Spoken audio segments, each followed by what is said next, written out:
So yung education system na to, most of the countries, ganito yung style ng education system. Kaya siya tinawag na general education system. Ganito rin sa atin sa Pilipinas yung ginagamit. So sabi ng mga expert, pakita mo sa akin yung bata from 1 years old to 7 years old. At pagkatapos nun, paglaki niya, gano'n na siya hanggang paglaki niya, hanggang pagtanda niya. Ibig sabihin, tayo pala from 0 years old or 1 year old to 7 years old, kung ano yung nare-receive nating information or programming or tinuturo sa atin hanggang 7 taong gulang tayo, ay gano'n na tayo.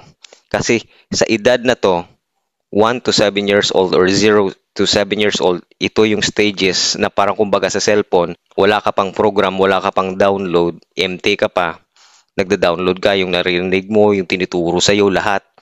Yan yung i-download mo. After 7 years, sabi ng mga expert, ganun ka na. Hindi na mababago yun kasi na-hypnotize ka na. Yun yung age natin na hypnosis na mga edad natin. Kaya hindi na mababago.